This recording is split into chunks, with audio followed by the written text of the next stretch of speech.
Is up? Okay. Great.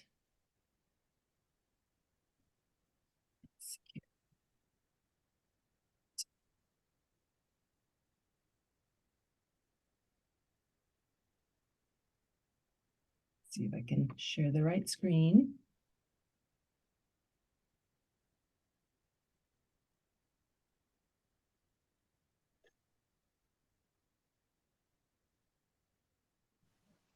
Looks good, Lucia. Okay, great. Well, thank you for coming. Welcome, everyone. This program is brought to you by the Diversity Programming Board at Rogue Community College. And we are really honored to be able to spend this time with you today and bring you this amazing content. I will...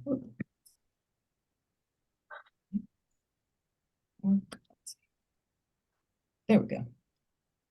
So joining us today, we have panelists, including Anlia Hillman, a citizen of the Yurok tribe, a water protector, and from the Environmental Department of the Yurok tribe and food sovereignty. And she has been an activist around this issue for a long time. So we'll hear from her soon. David West, elder and enrolled member of Potawatomi Nation and Director Emeritus of the Native American Studies at Southern Oregon University, also adjunct RCC, and Dorothy Swain from Sustainable Rogue Valley, as well a faculty member in the science department at RCC. So welcome to our panelists.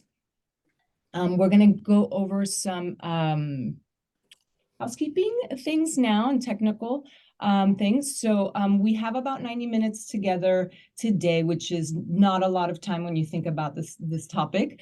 But we'll go for about an hour and 15. And that's such a good series. You haven't read it? I've read it. Are you able to mute? If folks can mute their we muted. We're good. Oh, thank you. What we'll do is when we go into the Q&A, if you have a question, you're welcome to raise your hand or put it in the chat, or you can put it in the chat as we go. If you want to ask a question, but you want to remain confidential, you can pull up the chat. And just in the drop down where it says everyone, there's a little screenshot there. You can just switch it to Sally Snyder, and then she will get that question privately. So that's also an option for you as well. But we definitely want to hear from you. So get those questions ready.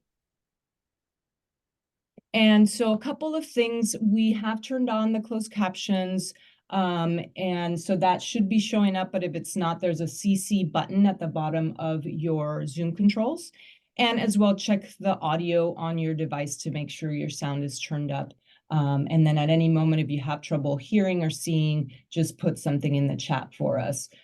Sally Snyder is helping out with our Zoom management today, so she can get back to you or help out with that. We're so glad you're here. We know that many of you are on your lunch break or Zooming in from home. So we ask that you mute your mic if you're not speaking. And if you need to move around or eat your lunch, we ask that you turn your camera off. The other thing is, depending on if we have any bandwidth issues, we may ask you to not share your camera, although we do want to see your smiling faces. But I feel like we're good. The technical gods are smiling on us today, so that's not going to be an issue. And so with our Diversity Programming Board, our mission is to enrich, support, and celebrate our diverse community by acting as a catalyst for inclusion, continuous learning, understanding, and acceptance through active engagement and facilitation of educational opportunities that challenge biases and deepen conversations. So that is our wonderful mission. I can't take credit for writing that, but it is a work of art and I love it. Also wanted to talk about some group agreements as we go through this content and ask questions, to keep an open mind, listen to all points of view, stay curious. Suspend your judgment as best you can. Just we want to talk about acceptance, to proceed with respect, seek to understand rather than to persuade or convert. And that's really important with our listening skills. Curiosity, questioning old assumptions, looking for new insights. Brevity, go for honesty and depth, but don't go on and on. And sincerity, speak only for yourself and about what has personal meaning to you specifically. We want to avoid generalizing and stereotyping. So before we get into the content, I wanted to share some examples of recent victories with the land back movement. So this is a movement that is for Native tribes and indigenous peoples to have their ancestral homelands returned to them. Some tribes actually have purchased their land back. And so, you know, there's sort of arguments about whether they should even have to do that. But these are just some recent victories in California and Oregon that have been publicized that we invite you to learn more about. And at the end, we are going to be sharing a link to a resource document that has many articles and information. So we definitely want you to learn more about this. So wanted to talk and show you exactly the area that we are going to be talking about today. So this is obviously very close to where we are. And so the Klamath River runs 263 miles from the upper Klamath Lake in Southern Oregon to the California coast. And so this shows the specific dams. There's 4 of them that we're going to be talking about. And these are within the ancestral homelands of the Yurok, the Karuk, the Hupa, and the Klamath tribe. So this is where we're going to be. And then I would like to share a video as an introduction to this topic. So let's see, I think I have to stop sharing and then find my video.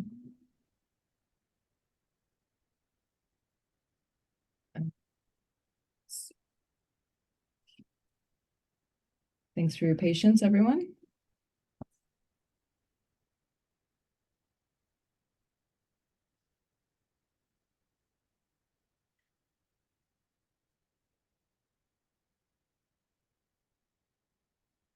I'm going to share, and Sally, will you give me a thumbs up if the audio is okay?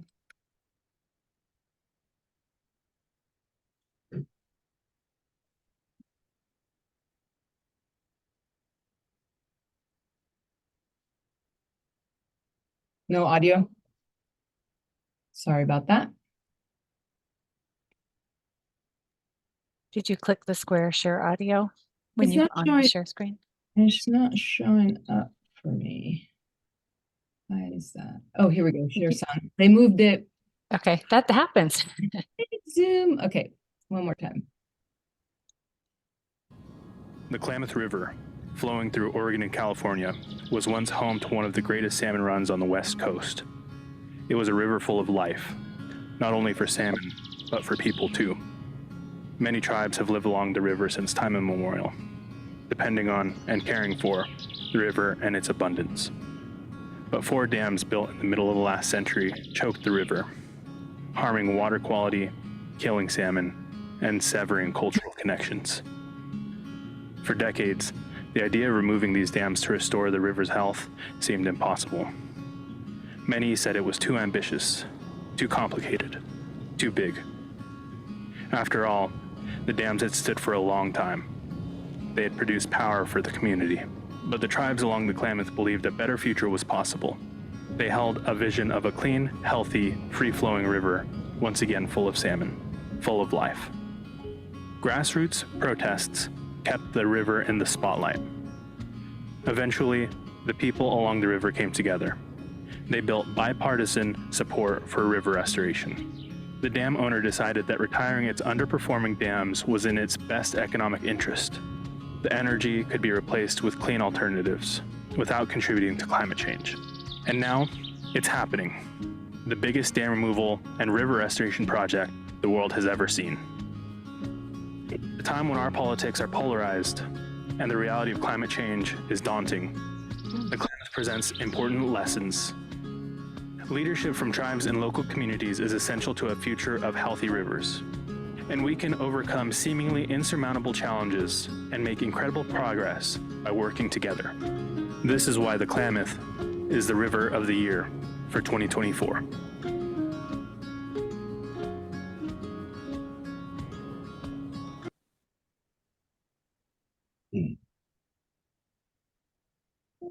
Oops. Go back here. Okay, oops. Let's see.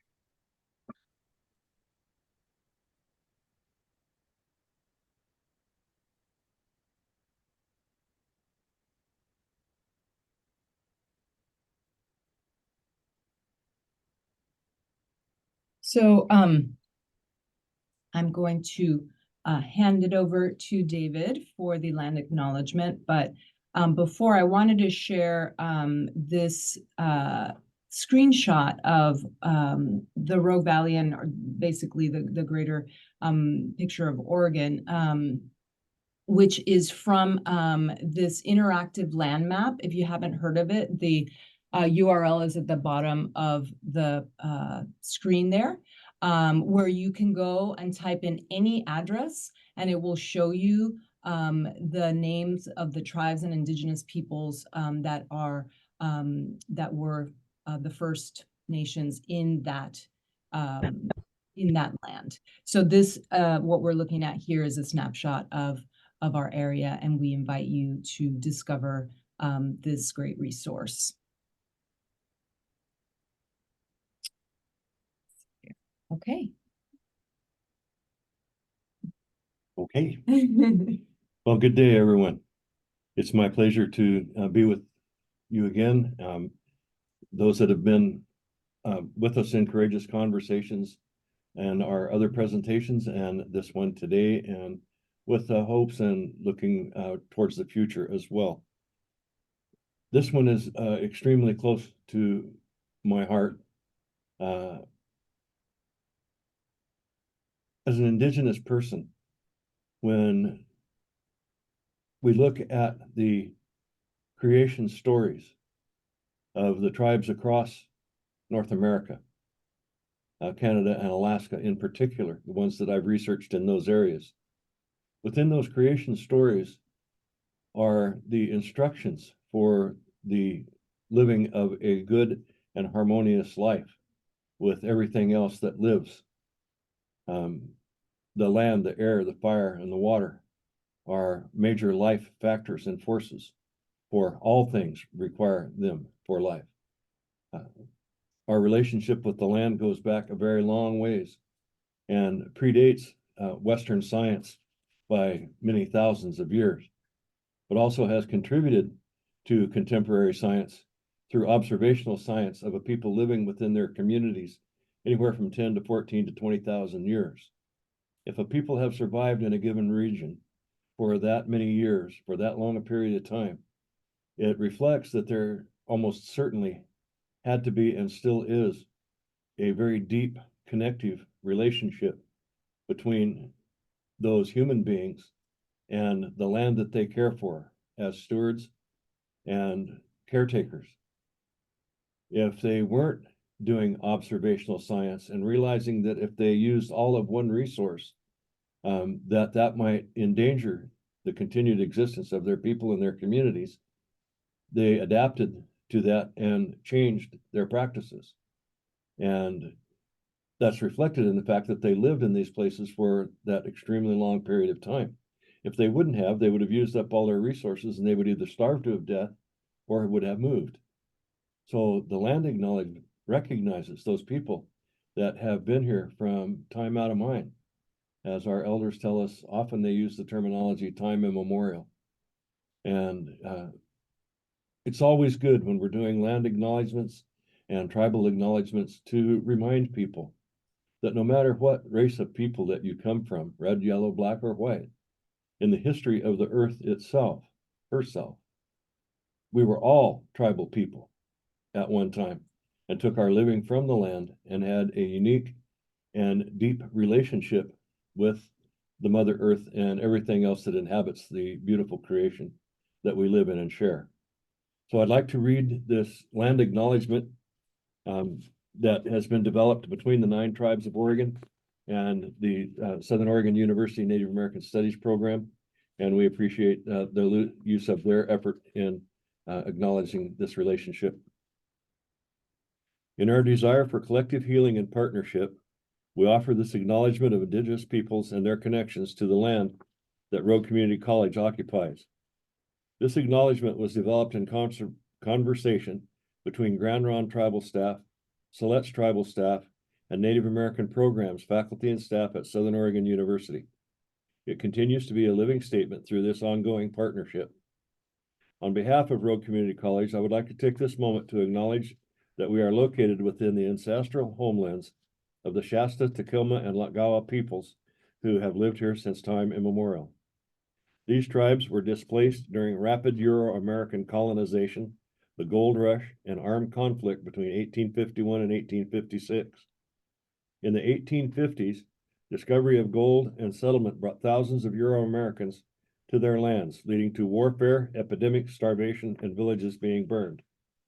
In 1853, the first of several treaties were signed, confederating these tribes and others together, who would then be referred to as the Rogue River Tribe. These treaties ceded most of their homelands to the United States, and in return, they were guaranteed a permanent homeland reserved for them.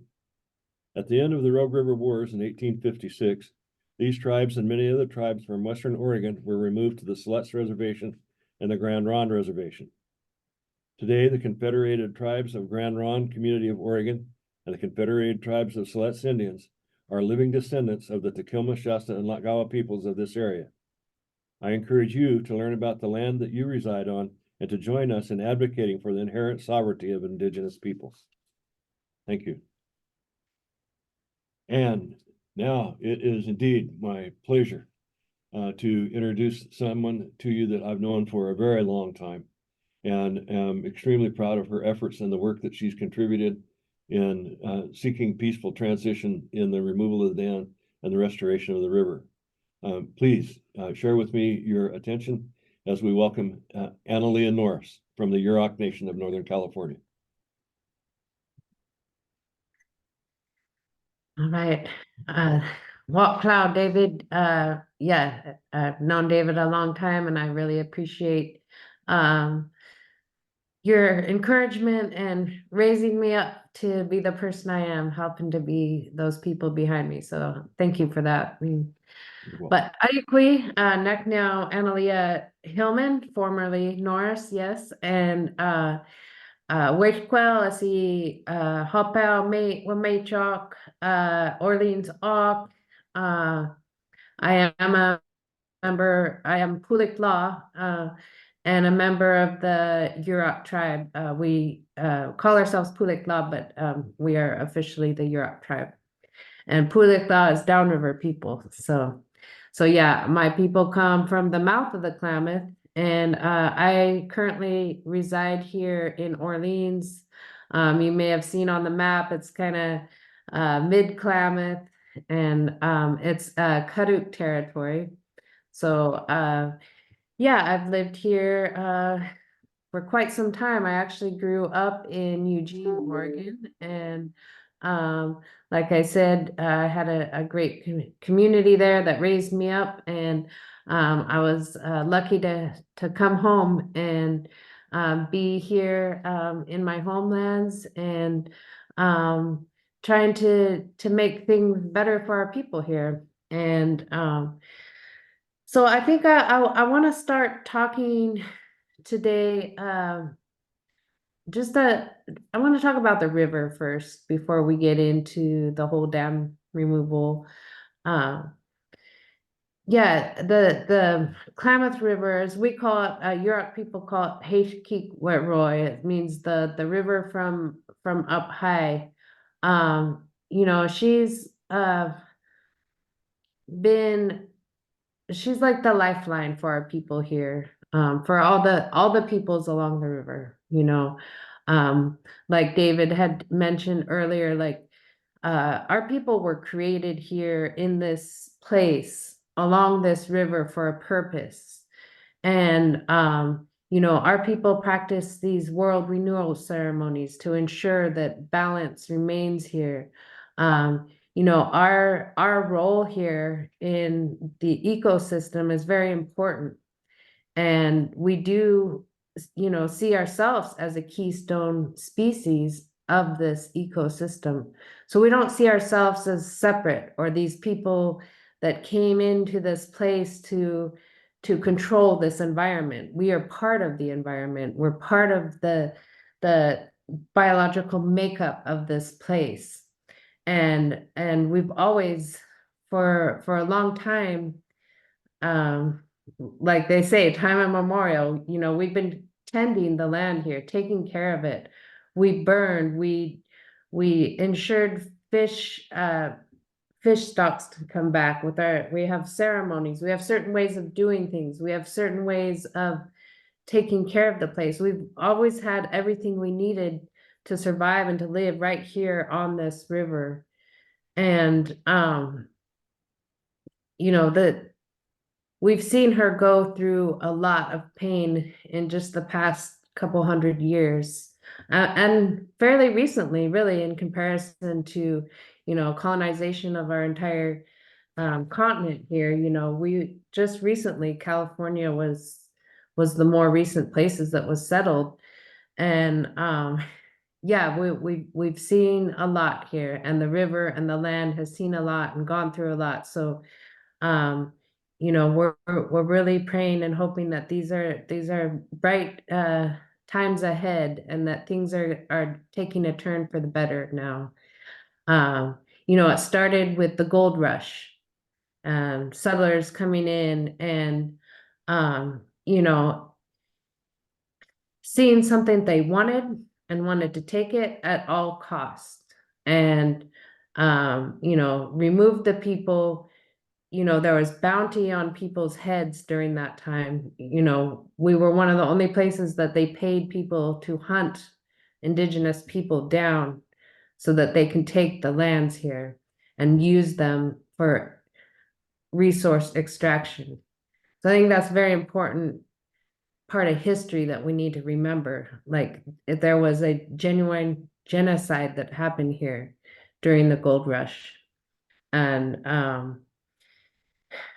that was the first thing that happened. And during that time, during the gold rush, there was water cannons that were used.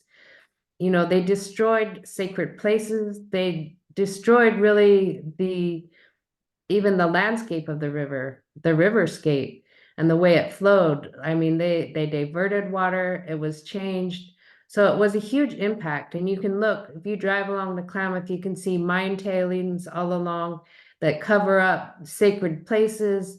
You know, some of our mountains were blown to pieces.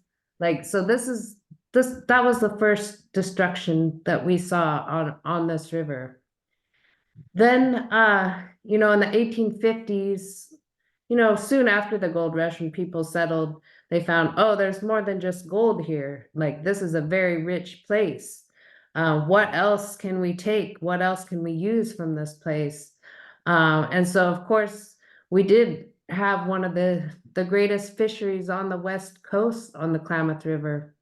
You know, our ancestors say we were able to walk across the backs of the salmon when we had a good run in. And that was one of the first moments when we saw the decline of our fisheries, was when they brought commercial fishing in the 1850s. And, you know, billions of tons or not billions, but millions of tons actually of salmon were shipped out for commercial fishing. They shipped them to the Bay Area. And so early on, our fisheries was overfished. And then of course our fishing rights were taken from us. You know, that was part of the genocide, was to take our food from us. And so just like the buffalo, you know, they killed all the buffalo off.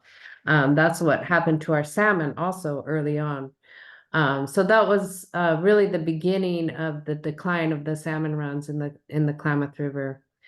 Just to get that straight, like it's not all the dams, just the dams that have destroyed our salmon. There's lots of other terrible practices that contributed to that. So then, so gold rush, the fisheries, then the logging industry came in. We have all these beautiful redwood trees down here, like the largest redwood forest on the earth, you know. Some of the greatest trees. We believe these trees are our ancestors. There was spirit people that were here before us, and they chose to stay, and they became these different beings, like the trees and the rocks. And so we believe these redwood trees are our ancestors. They provide our homes, our transportation, our canoes. They bring life to us. And so everything that we make with them is made with a purpose and is given life. Our houses have a heart, and our boats have a heart and a lungs, because they're made out of these trees, that the life continues. But these trees were also decimated in logging practices and clear cutting. You know, our redwood forests and our homelands were destroyed. And we're still recovering. There's still terrible logging practices happening here along the Klamath. That has not stopped.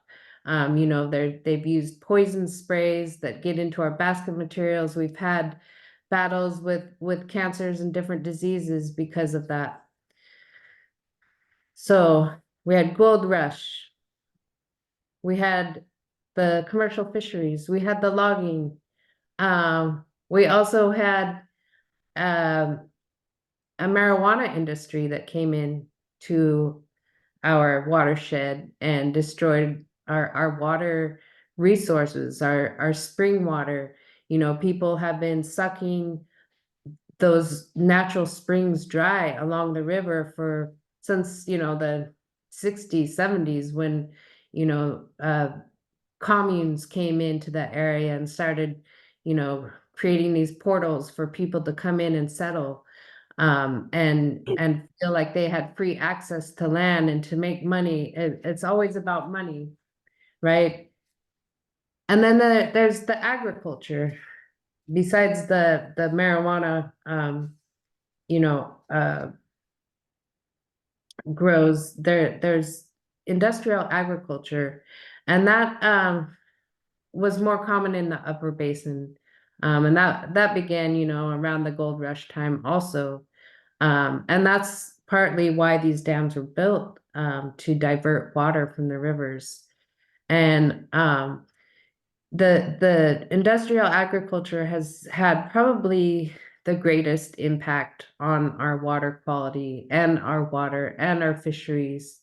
And we don't talk about it so much, or people like to think that agriculture is a really great thing because it feeds America. That's the big lie, that farmers feed America. But you know, that it's not necessarily true. It's feeding capitalism systems is what it does, and it's really wasteful and destructive. It's not just like produce that's being grown. There's alfalfa. It's cows. Cows have a really terrible impact on our river. You know, they produce a lot of waste and methane, and you know, cattle ranchers let their cows go into the river, so you're having all that waste and getting into our water. You have the agricultural runoff that goes into our water. So these are all the things that we've seen on our river, and that's been destructive in this last couple centuries. And yeah, I think that's kind of where we need to think about now that dams are coming down, as what do we need to work on next? And I'll get to that later, but I just wanted to give a little bit of background of what's gone on in our communities on this river, why the dams were built, really, and that was a big part of it was the agriculture. And in the 1960s, when Iron Gate was built, it was meant to be like this green energy, hydroelectric energy, but it really didn't produce enough electricity to be worth the cost of the company in the end. And so, yeah, it made sense to bring these dams down. Now, I moved home in 2003. It was a year after the fish kill in 2002. This was the largest adult salmon fish kill on the river. It was like, they say 60,000 salmon, some say more, some say less. But it was really devastating for the people here. You know, we had, like I mentioned, we've seen the decline of the health of our river, and the decline of the health of our people. Like we've really been impacted here. You know, when you're displaced from your land, when your resources are destroyed, when your food sources are destroyed, it really impacts your social health, your people's health.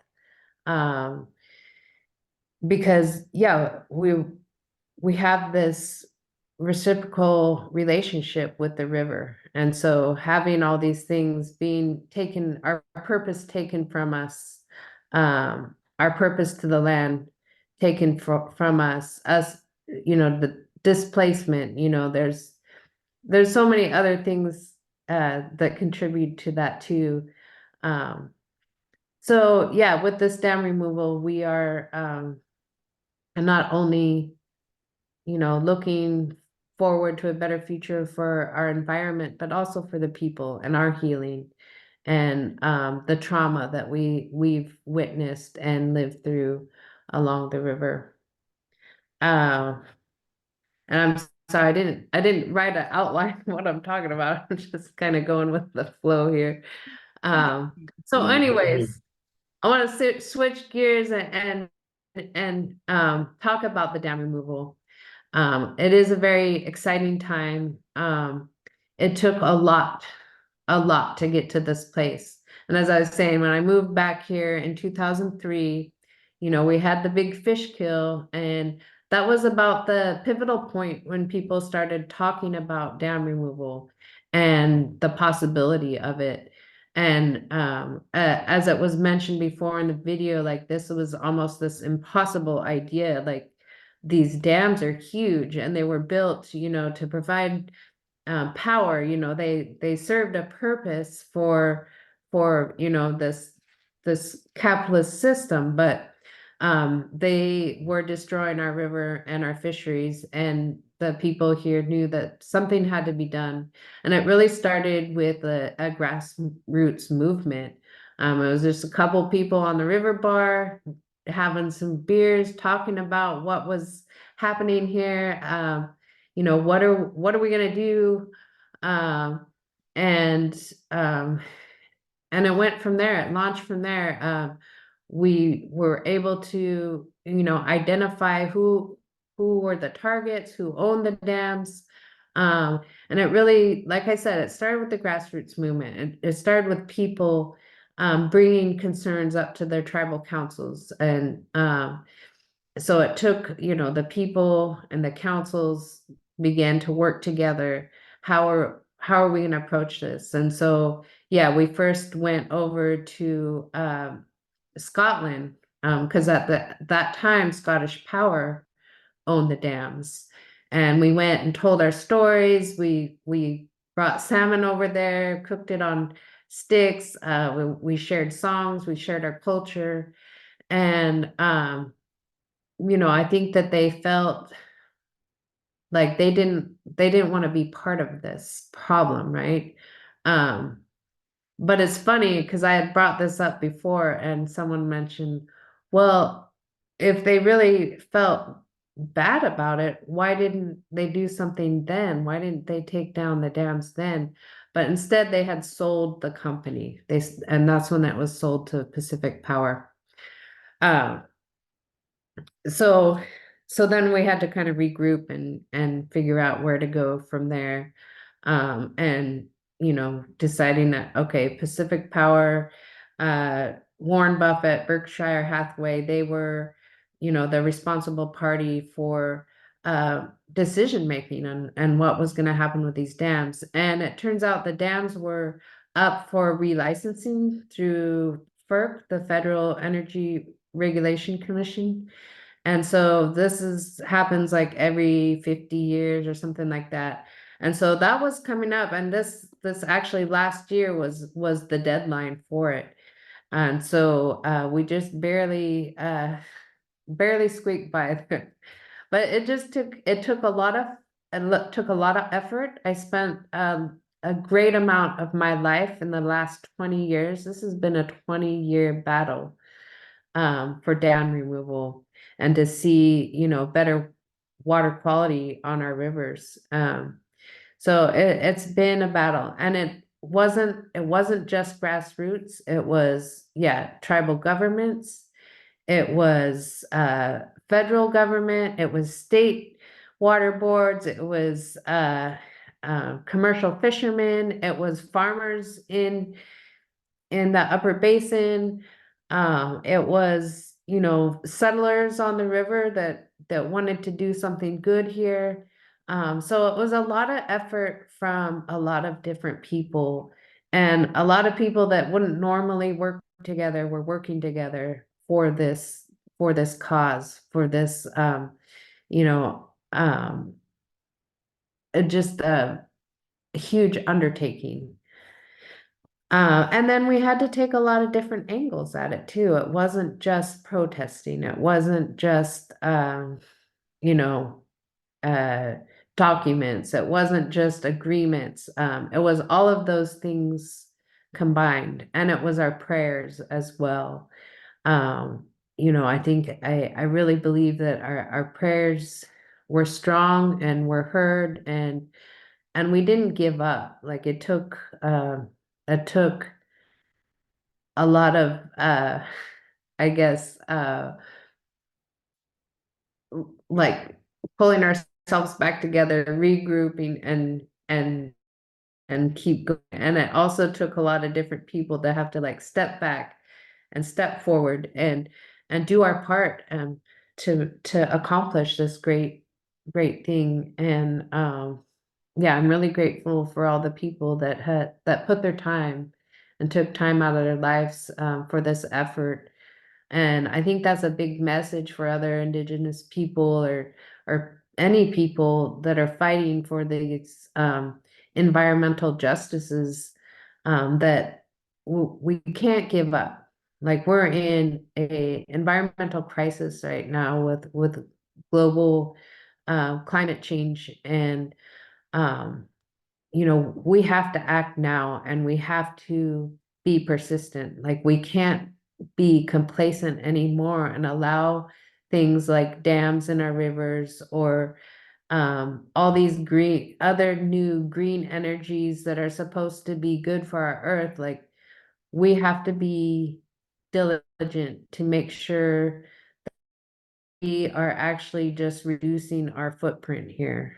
And I think that's the big takeaway here. Like this dam removal is a huge step, and it sets a precedent for precedents for other huge projects to take place. Like we don't have to think small. We don't have to feel powerless. Like we do have power we do have a voice and we can make change. And I think that's one of the most important messages from this victory, is that we can make things happen.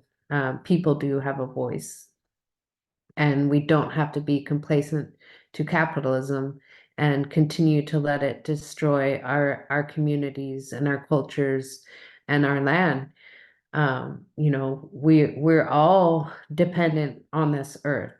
You know, some of us have lost connection to the earth. We've lost that feeling of belonging here. Some people have more of this feeling like they want to be in control, but it's really a reality that you need to snap out of that, because we don't control the earth. She is our mother. She controls us. She is in control. And no matter what we do, you know, to keep trying to keep things in control or keep our comfort on this earth, like, she ultimately will do what needs to happen to restore herself.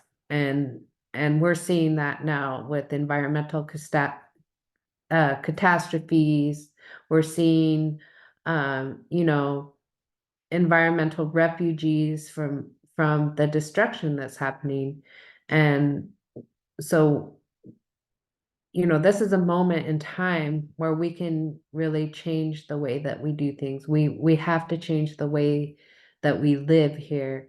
We have to reduce our use. And you know, and we've talked about, you know, green energy. These dams are supposed to be green energy, but we see what they've actually done. You know, we didn't know at the time when they were building them. You know, they built them to divert water, to grow food, to produce and you know, kind of like what's that Dr. Seuss book, the needs, like everybody has something they need. So yeah, it's just it's time for us to change. And yeah, we're seeing the next things coming down the line. You know, we're seeing they want to put these offshore wind project off our coast in our sacred landscape. You know, we go up in our mountains and we pray and we look out to the mountains, and they want to put wind turbines out there. And we just don't know. We don't know the damage that those will do also. I mean, to a lot of people, they're like, this doesn't make sense. Why wouldn't you want this green energy? It's not, you know, we're not going to use gas. We're not going to use oil. But we're protectors. And like I said, we're from this place. We're part of this ecosystem. And so in our hearts, we know that this is not right either. Like, you're going to put these big machines that's going to take like 10 football fields to build out in our ocean, and it's going to affect our marine life.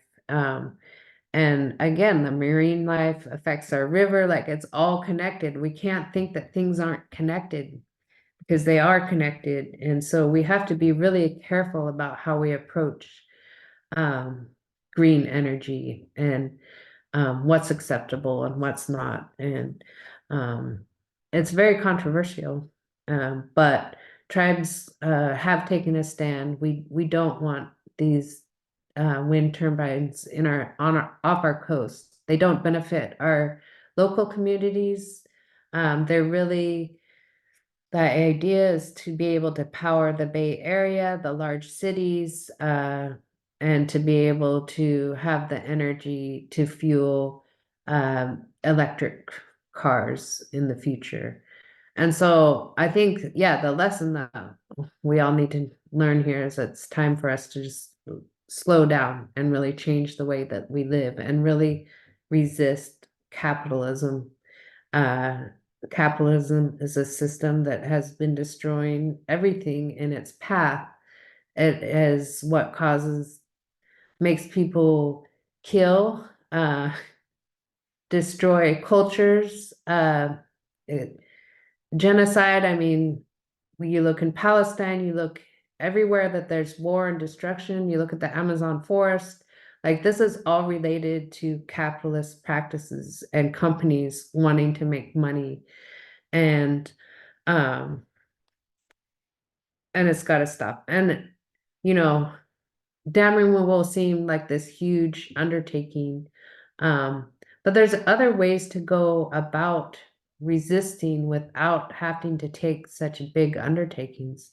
Resistance isn't just protesting. Resistance isn't just, you know, fighting. Like I feel like I've been fighting and fighting like for the last 20 years or so. Like it's just this constant fight and anger. And you know, just realizing like the dams coming down isn't just like this physical things, it's also this like spiritual moment for us, and like this like metaphorical thing that's happening to like destroy these walls or these dams that are keeping our minds I guess enslaved into this system. So yeah, it's been a great awakening time for us. Just realizing that it doesn't have to be in anger and fighting all the time. Like there's a lot of positive things that can happen that can make change. And we're seeing that on the Klamath here. And so it is a beautiful moment. Dams coming down. We have fire back on our landscape. We fought hard to bring fire back to our landscape, which is so important. Such an important element in tending the land and making healthy spaces for our food and for our resources. You know, I'm working with food sovereignty. We have these food villages that we're building that will help create and produce, you know, food that will feed a small group of people within like this village mentality. So taking care of smaller areas instead of like thinking that we have to feed the world, you know, like every people's, as David was saying, was created in their place. So we're all tribal peoples. People were land-based, and everything we needed was around us to survive. So it's trying to figure that out. How do we do that again? How do we survive? That definitely our population has gone up, and it's going to be challenging to figure that out. But we can. There's, like I said, there's positive things that we can do, and changing our habits and changing the way that we live and looking to connect to our communities and to people around us, and having, you know, supporting one another, supporting our communities, supporting each other, you know, making sure people are fed, making sure that people, you know, have their needs met, and our needs can be more simple, you know. Thank you. Yes. So,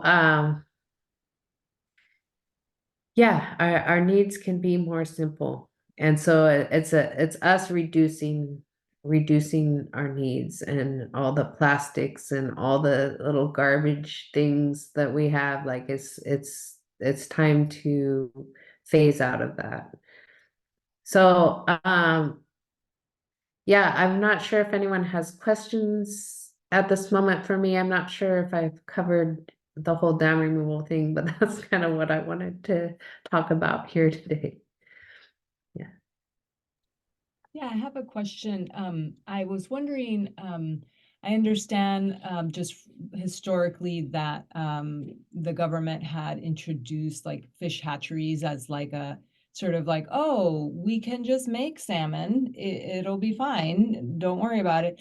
But I also learned that, you know, that there are tribal fisheries that like also, you know, have like a part in all of this. And I'm just wondering on the Klamath, like what is, you know, the role, if any, of tribal fisheries, or like how that works, and if that is, being, how is that being incorporated into returning the salmon, or if like that is sort of still in process, just figuring it out with the removals? Yeah, so that's a good question. Yeah, restoration is such a huge piece of this dam removal project.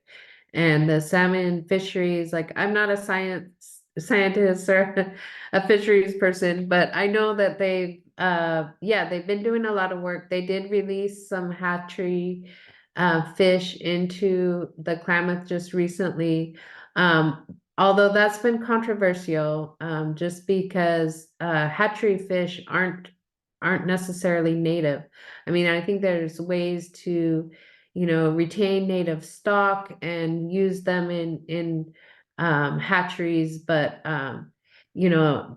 hatchery fish tend to be more prone to diseases. Their genetics aren't as strong as natural fish. But we are at this point where, the spring salmon run is nearly extinct, and it's really like it's a critical time that we have to try something. We have to do something, and maybe we have to use hatchery fish for now. It just may save that stock or those genetics in those fish. Like I said, I'm not a scientist. I don't know all about it, but I know there's controversy about it. But I also know, yeah, the salmon are endangered, and it's so important, especially with dam removal. Like they have this opportunity to bounce back, and I think that's what we're all like anticipating right now is like, what are the salmon gonna do? We're excited to see that, and we probably won't see that. We're not going to see it. Well, we're not going to see it this year, I don't think, for the runs. They're not going to make it past there, but next year for sure we're going to be seeing hopefully those runs going past the dams and up into the upper basin, and we're all really excited about it. But yeah, there's a lot of work to be done for our fisheries and restoring those, and definitely providing like this. Like the dam removal is just such a small little piece. It's funny that it's taken 20 years and it's just a small part of like restoring the river and the habitat and the fish and the fisheries. And yeah, we still need to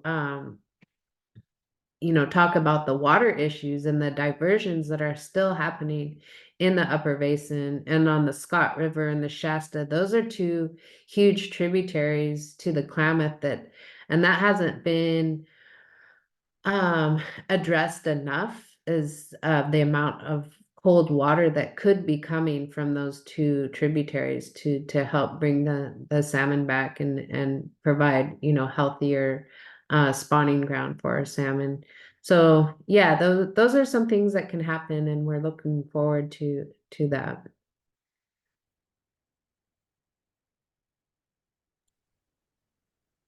If there's other questions, perhaps. Thank you. If you would like, we could open it up to questions. I think Sally. I have a question that was in the chat. If you could please explain what you mean by environmental refugee or give an example of it, please. Oh yeah, so when like the ocean is rising, and so there's some islander people that are like losing their land altogether because of the ocean levels, and so they have to find somewhere else to live. Or what was it? The flooding. Let's talk New Orleans, the flooding that happened there. A lot of people had to move out of the area. So people are having to move from their homes because of environmental catastrophes. And so I think that's what I mean by refugees.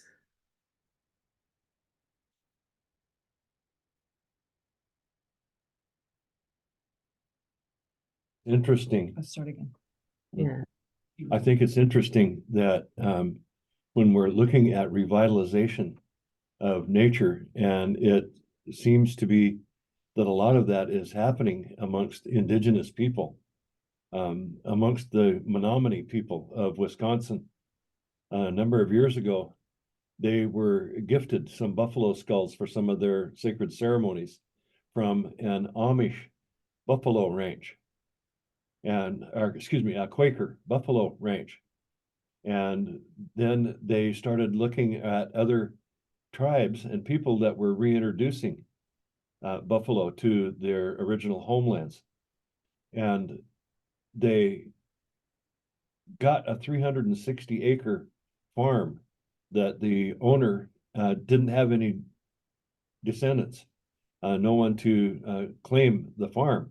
So he gave the entire farm, all of the outbuildings, barns, equipment, fences, everything back to the Menominee tribe, and at no charge to them except $1 for the to switch the title. But he had a caveat that he wanted it to be something that focused on the young people because he was concerned for the youth in his neighborhood. He saw them going not in such a good way and wanted to know if there was something that could happen with the tribe.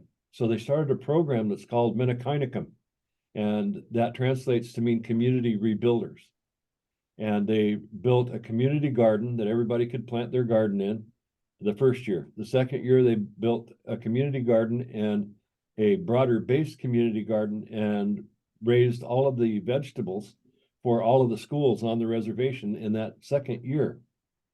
They also went out on field trips with the elders into the woods and gathered the medicines and traditional foods and put them into a garden where they could be easily harvested by the elders for demonstration and teaching purposes. At about that same time, a couple of years ago, a native buffalo ranch donated 11 buffalo to the Menominees. And there were 10 cows and 1 bull. And now they have just received another gift of, I'm not positive, but I think it was 5 more cows, and all 5 of those cows were pregnant when they were donated to the tribe. So they're growing their own buffalo herd and will use that food for it has to be USDA certified, but they're also training their people about how to process the buffalo meat and the traditional way of which ones give themselves for the people. Not the humans don't select them out. The Buffalo Nation selects the ones out that are going for harvest. And it's a very holistic approach to it. And it seems to be growing in those kind of impacts all across the nation. So these efforts to remove the dams, but also to replenish the land and put it back into the native grasses, the native plants, the foods that grew close to the water. That will eat up and be able to absorb and return the affluents of whatever should be left after the rains in the winter come and wash the affluents that were behind the dams out and restore the cleanliness of the dams. And the ground is already being replanted. They started like the day after the dams were removed. I saw one post about that. That's just, to me, that's really awesome community work that people are doing together for the benefit of everybody that lives along the river and has a relationship with it. Yeah, I'm so glad you mentioned that about the plants, because that's been a big part of the Klamath restoration. So the past couple of years, they've been collecting native seeds, and they just have this huge stock of native seeds that they're replanting, and have some friends, common friends that are out there doing that good work now. And yeah, there's all that sediment, and I know people that live on Copco were really worried about the landscape and not having riverfront property anymore. But it's gonna be beautiful when we replant those native seeds. It's a beautiful landscape. It's river landscape, and yeah, it's so important, and it's such a beautiful thing. Yeah, to be replacing these invasive weeds or these invasive plants or these invasive dams with our native stock. And yeah, it's gonna be beautiful, and I'm excited to watch it unfold in front of us. It's really exciting. Yeah, in fact, tomorrow they are breaking ground on Iron Gate Dam. So Copco 2 is completely out. They've done a lot of work on Copco 1 now. I think, yeah, they're well into the demolition of Copco 1. And tomorrow they break ground on Iron Gate, and then I think after that the JC Boyle will be underway. And so it's very exciting. Everything should be done by September, October. Yeah. And then we'll watch the plants grow, we'll watch the fish come back. Yeah, it's a very exciting moment. Annalie, in a moment, I thought maybe you could, share with us maybe possible ways that we can help these efforts. But first, I want to check in with Dorothy from Sustainable Rogue Valley as to, just sharing about your organization, but also other ways that we can get involved in river cleanups or any kind of sustainability movements in our local, a little closer into the Rogue Valley. Sure. My name is Dorothy, and I am a member of Sustainable Rogue Valley, which is a local community group that is pretty informal, pretty low key. We get together once a month and support each other in our individual and collective environmental passions and social justice passions. And we just try to do good in the world. Once I finish talking, I'll put the email address in the chat, and you can send an email to sustainableroguevalley@gmail.com if you want to get added to our mailing list and find out a little bit more about us. I want to say just what an honor it is to be here with you, listening to you, Analia. It is such inspiring work. The kind of decades-long insistence on getting the powers that be to listen to a more holistic approach of living in harmony with the living world around us. And I'm really glad to hear about the native seed replanting. And when I was listening to you talk, I was thinking about how Western science and indigenous knowledge don't have to be at odds with each other, that observation is at the core of both, and learning from experience is at the core of both. I think what's been missing in a lot of Western science over the centuries is a sense of humility and a sense of going into a project feeling like I'm not in charge of this. I want to learn from the world more than I want to take from the world. And so I'm excited to see the coalition you built, that it's a very diverse coalition you're describing with local native peoples, as well as commercial fishermen, as well as some settler people who want to do the right thing and all that. And I'm going to say one more thing. I'm kind of doing random thoughts right now, but one more thing about the native plants that I find exciting is just how many different native plants are being planted. I have read that there are on the order of 90 to 100 different species of seeds that have been collected over years. People knew this was coming and started collecting seeds, and I read one resource that said 30,000 kilograms of native seeds had been collected. And 1,000 kilograms is a metric ton. So this is 30 tons of native seeds that are ready to be dispersed over this newly liberated landscape. So just thank you for the good work that you've done over the years. I am inspired by this project in many ways. Awesome. Thank you for that. Yeah, it's a ton of seeds. Well, they know they'll have to do many like replantings of seeds, and yeah, so they were prepared. Yeah, well, a lot of my good friends got to do the seed collecting and planting, and then it just feels good. It feels good to be doing something positive, and yeah. So yeah, kind of thinking about what can be done, how can people help? I think that in all of this, like water is the main thing that we need to protect here for survival. Like when we think about, what could happen or how the world's going to change in the next 50 years, like water is very important. We all know that we can't live without it. And so I think like there still is a lot of work to be done in protecting our water and releasing it. Like I said before, there's still a lot of diversions happening in the upper basin, in Klamath territories, in Yahuskin territories. So that's something that maybe a conversation that can happen in those communities up rivers is talking about how can we change the way that we're doing things right now on the Klamath as far as water diversions? Like what are we planting?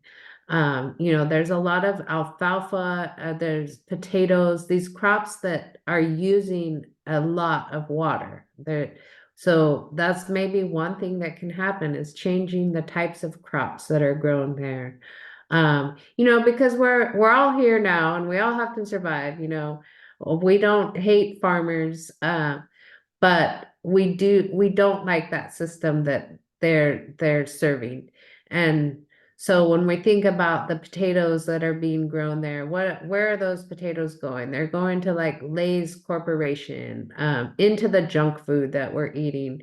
So maybe those are some of the things that we can change is what are we actually growing, and using this water to grow. And so yeah, maybe there can be smaller farm hubs in that area. I don't know. It's not for me to decide. It's not where I live.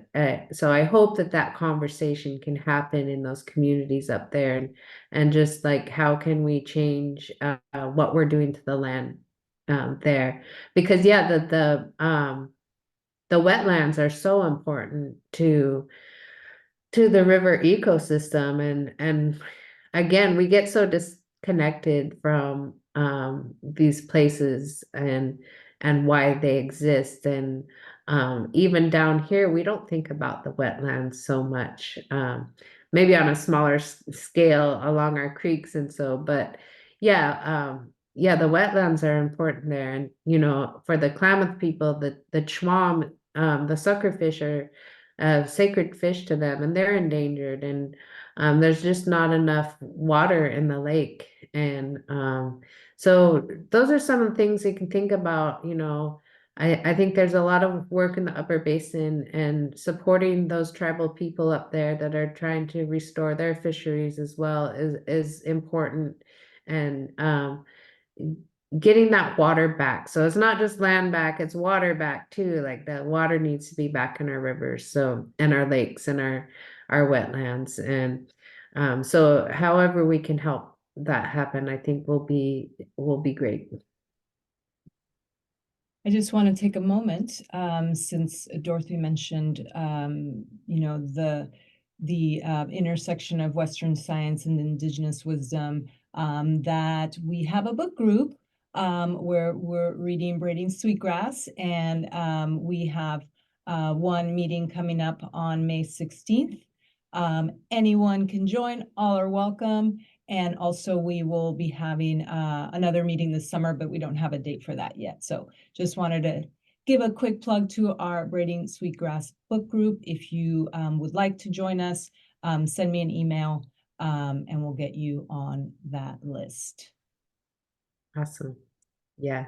I think whatever we can do, like I think it's so important to acknowledge Indigenous wisdom and practices. I mean, there's a reason we practice these things, is to keep balance. And we've always had to like prove to Western science what we know. And so that dynamic needs to change also. Like we shouldn't have to prove what our ancestors taught us or what is ingrained in our DNA. Just like we have to prove our blood quantum, like it's a ridiculous concept. Like we were given these tools to survive and to help our land. And so that definitely that like mind shift needs to happen. And yeah, I think that Western science is important because it does prove other things, and maybe it's important to some people to be able to acknowledge like they need that reassurance. But also, yeah, it's helped things. It's helped different species survive, and I mean, we've brought our condors back, and thanks to Western science and being able to do all that research. And so they both are important. But yeah, giving honor to that ancestral knowledge is so important. There's another factor too, in that partnerships are, we often hear a lot of excuses, oh, you'll never get them to work together. And I don't believe that's the case. I think there's ways to make that happen.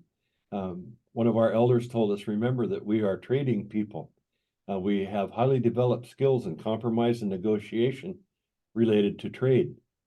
And we tried confrontation for about 500 years and it didn't work for us.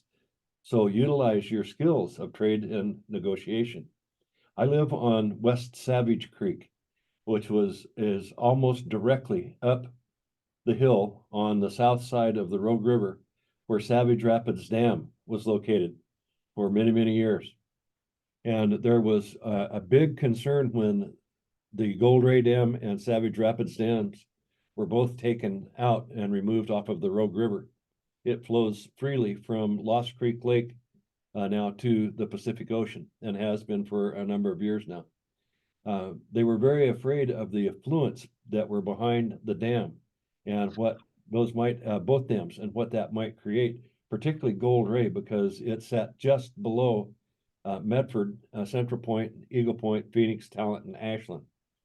And Bear Creek, they have always told us that Bear Creek actually, by the dam being there, ran backwards on itself. When it would flow into the river, there's so much volume and pressure in the river that it forced the water back up the creek and didn't really drain accurately, but it would settle sediment.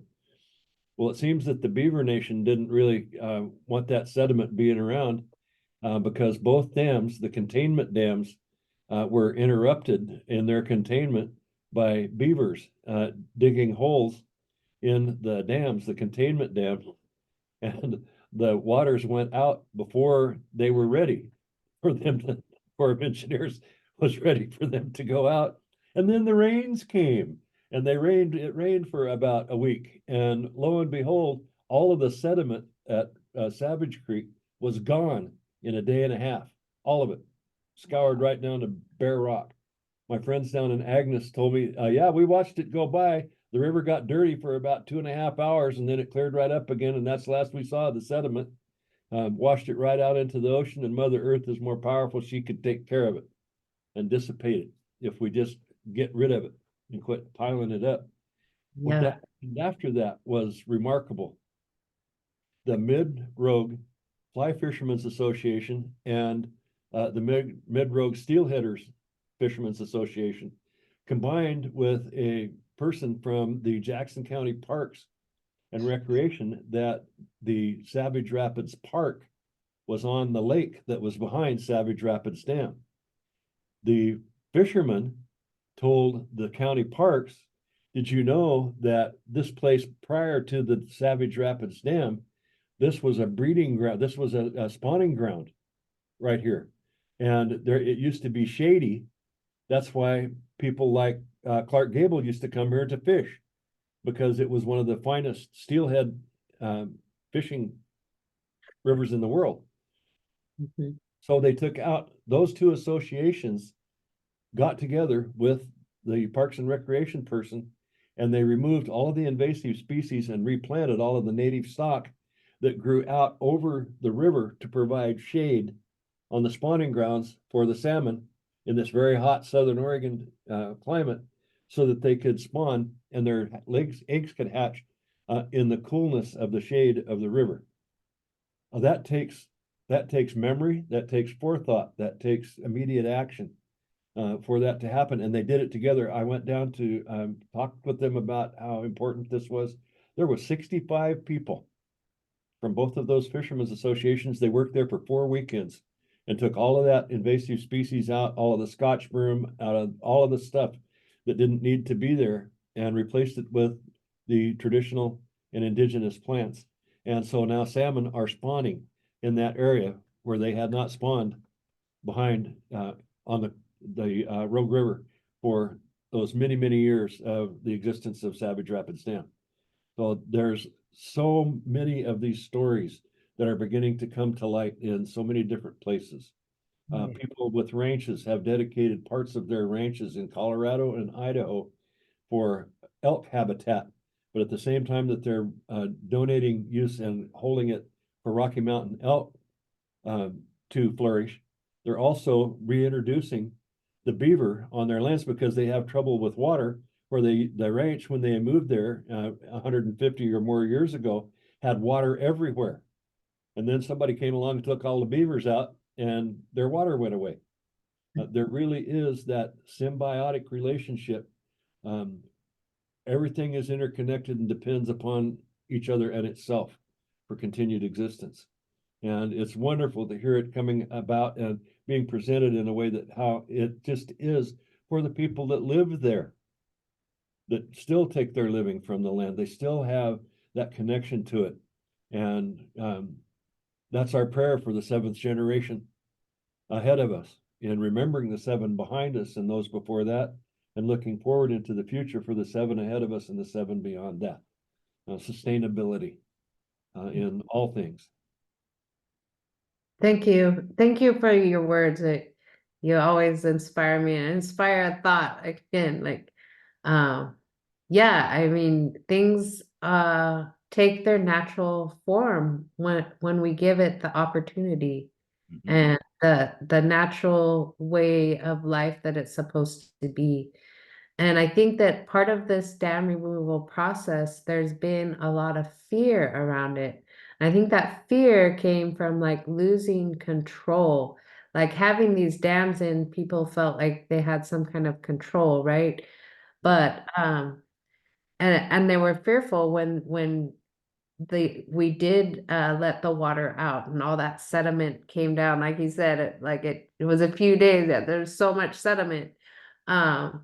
And there was some fish that died in that first initial flow that came out with the sediment. And we knew that there was going to be, things weren't going to go super smoothly, but they went about as smoothly as they could. Most of the fish that died in that sediment were non-native species. So that was, a kind of a positive thing. We also knew that there would be some setbacks, and we were anticipating that. But yeah, there was a lot of fear around there. What's going to happen with all the sediment? How long is it going to take? Are rivers going to run black for years? But like you're saying, David, like everything takes its natural course very quickly and recovers very quickly because it knows in its DNA what it's supposed to do, how it's supposed to be, what it wants to be. And it's just a really like a relief to know that things will get better. And we can't fear this loss of control, because that's not our place, is to be in control. It's our place to live with the land and live, it's okay not to have all of the control, I think. And so that's what we gotta think about. It's okay to take more dams down. Like, look at the Colorado River, it's dying. and because that dam is there, but people, they're gonna be so afraid to take that dam down because Hoover Dam, because it produces so much electricity. But I'm sure after seeing this dam removal happen and the way things are already bouncing back and the dams aren't even all the way out, that taking the Hoover Dam out, that is a possibility. There's ways things will survive. We will survive. There's other options to finding the resources that we need to be somewhat comfortable, and we just have to let go of some of the comforts that we have in our life. Like, it's not, life isn't meant for us to just live and be fat and gluttonous and all of that. Like, we're not meant to be that way as people. And so we have to let go of that. We have to, like I said, change our ways and not have to feel this need to be in control of something all of the time. Like, it's most important that we control ourselves and our actions and the way we treat others and the way we treat the land, and we will survive and we will be okay. And so, yeah, I hope to see, I know in Idaho there's efforts to take the Snake River Dam down. So it's very exciting. Like I said, this is kind of just a stepping stone. It took 20 years, but it's a stepping stone, and hopefully we'll start a trend here of good things to happen and setting our rivers free and taking care of the water. Because like I said, the water is the most important thing. If we don't take care of our water, then one of my famous lines through all of this protesting, we're all gonna die. So I always have to laugh at myself because Yes, well, line, we're all gonna die. my hope is that maybe we can just rebrand Save the Planet to Save the Humans, because that's really what we're talking about, and that maybe that will kind of be a wake-up call to people. But yes, thank you so much. We're getting to the end of our time together, and I just wanted to share a couple more things. Someone in the chat said, I recommend a book called Salmon, People, and Place. And it's basically about restoring salmon, and the quote is, an acute commitment to healing the relationships among salmon, people, and place. This was a former fisheries scientist who came to understand that hatcheries and fisheries management was a failure. So that is something that someone shared in the chat. I also want to share a link to a document with resources and links for more land education and to learn more about this specific movement, as well as a link to our feedback survey. Please let us know what you thought about our program. And Leah, if there's any other resources or anything else you want us to carry away, or ways that we can support your tribe, your organization, these efforts, let us know. Great, thank you. Yeah, I think that you put some links in the chat early on. Bringthesalmonhome.org is a really great place to visit to see the efforts on the Klamath River, and then also the Klamath River Renewal Corporation website will have a lot of information and just dam removal updates and how the river's doing and all of that kind of thing. So those are two really good resources if you want to keep up on what's happening on the Klamath and restoration efforts. Yeah, I just want to thank everyone for joining us today, and yeah, hope that we can do better here. So thank you. Thank you so much. Thank for you, joining Analia. us and for your time and your hard work around this. And we will keep up with the information and support in any way we can. Great. Good day, everyone. Sure. Have a great day. All right. Bye-bye, Ma. Till next time.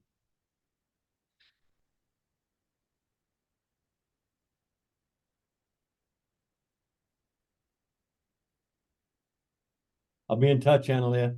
All right, take care, Dick. You too. Hug them kids. I will.